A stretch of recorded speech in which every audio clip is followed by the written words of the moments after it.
Right, we're back at Euro Auctions with a beautiful sunny day, and going to come down and have a look at one or two tractors. Some really nice examples of some different tractors here from all over the world, I think. So we're going to have a look at one or two and see what they make at auction.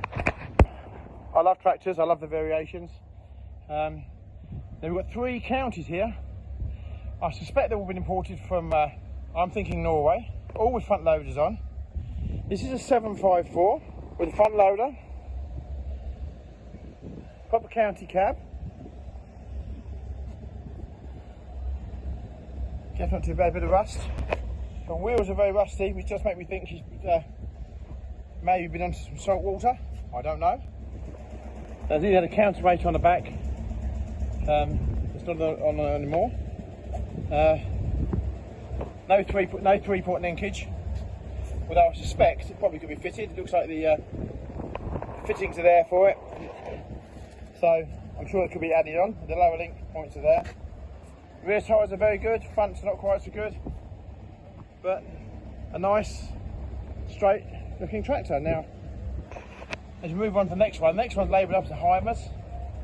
I think there was one of these here quite recently as well, which I think, when we did some research on it and people put in the comments in the boxes, that it had been fitted with a back actor on it.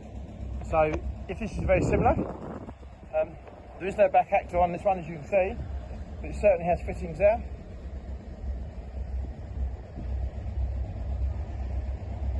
A Ford cab, there's definitely a county underneath. Front tyres are like new. And I'm convinced there she's of a, when you read that, I'm sure that's of a Norwegian origin. Well, obviously the tractor was made in the United Kingdom. Labelled up there as a Heimers on the front. Power loader. Quite an example there. Then we come on to this one. The super major, or major county. You don't see many counties with loaders on. And yet today we have three in a row. Good bucket on this one. Definitely, once again, I think is of a Norwegian origin. Down by the plates on there. If someone knows different, please put in the comments below. And she has a winch on her as well.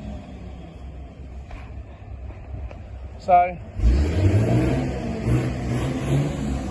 all of these look good. There's no big patches of oil underneath. I think that they all look quite straight, tidy tractors. Well, considering their age and what they are.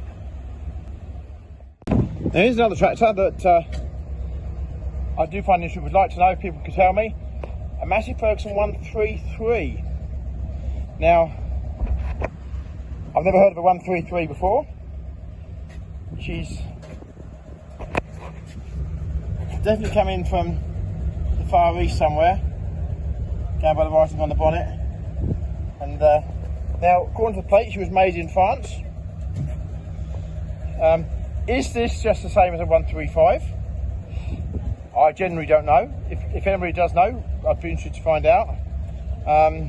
She's got a dry air filter, she's got a straight axe on the front, which in theory would make her a later model of if it was a 135. But we'd like to know. So if anybody knows, please let me know. This one here comes with a motivator. Definitely a nice tractor.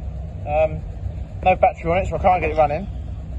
But please advise us what the difference between a 135 and a 133 is.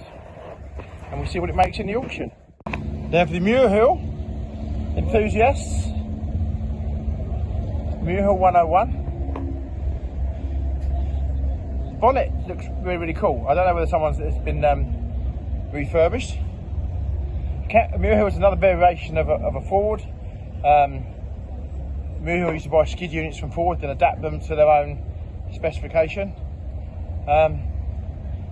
Obviously no cab on this one, and it's has an English registration on it, so whether that was made without a cab, or I suspect it probably had a cab on it when it was new. Now, next to that is another. Now, I suspect these have been registered because it's WWE 388L, and this one here is WWE 389 now. So either they've been together all their lives, or they've been registered as a later thing.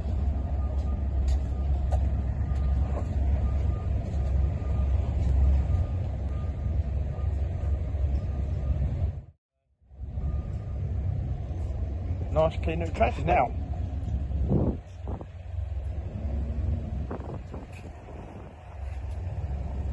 Nice little Lamborghini. I think 2 or 3 sales ago here there was a big Lamborghini here.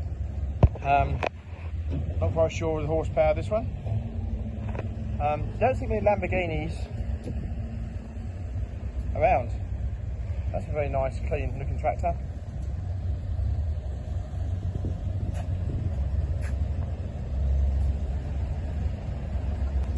No 4 plate.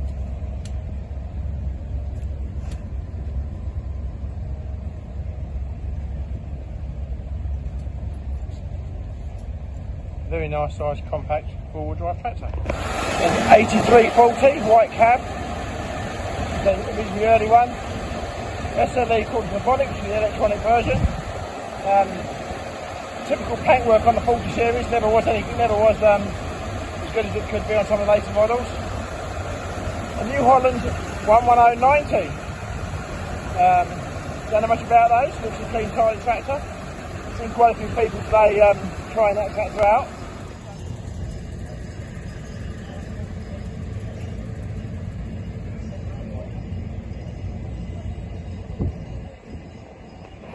Plenty of mini diggers here all lined up. All ex-Travis Perkins.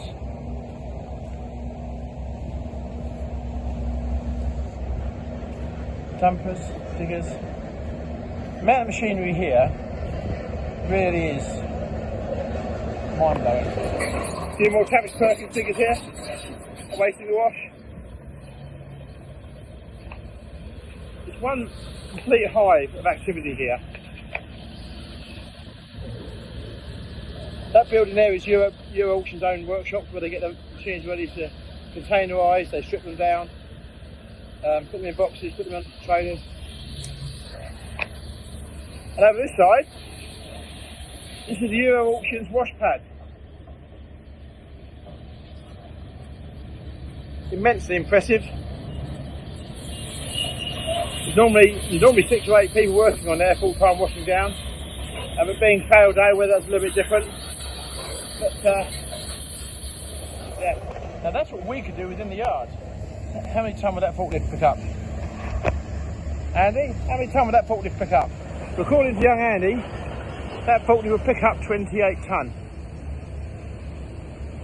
That would be useful. Oh, hang on.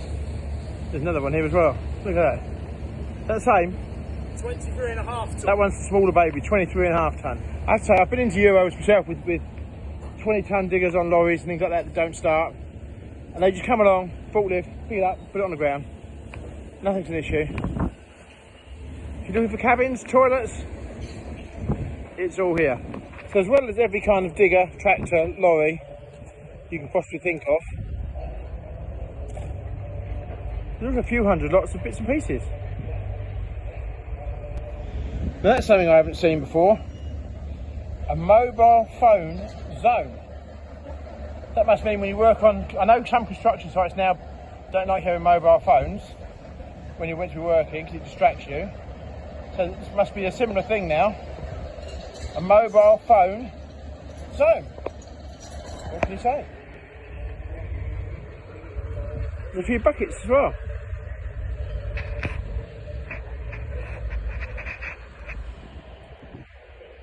I think the site here now is about 80 or 90 acres. And to say it is rammed full would be a bit of an understatement. I think it's quite satisfying as you walk around this place. You look here and the vast array of equipment and lighting towers and everything, they're all here. And you come around again and you see here, look, another item sold by GCS. Ages ago. What a scary thing is, Andy's even thinking about You like selling those? I wonder how long ago that was, but that's probably in the last 4 or 5 years ago we sold that. And now it's reappeared at auction. So, yeah, a satisfying moment.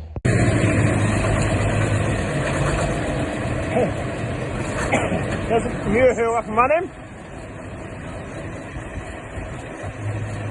Sounds nice. There's Adrian, main man here. Hello, Adrian.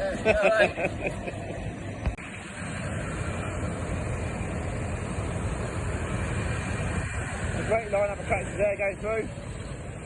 There's the Muir Hills.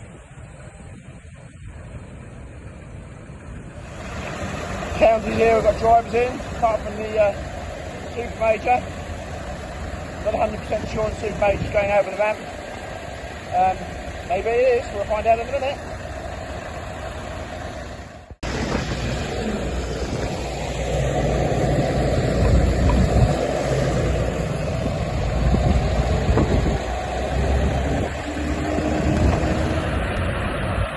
There's 2 out of the 3 counties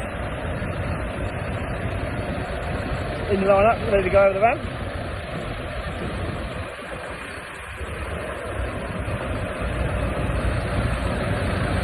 And the New Holland and the 8340.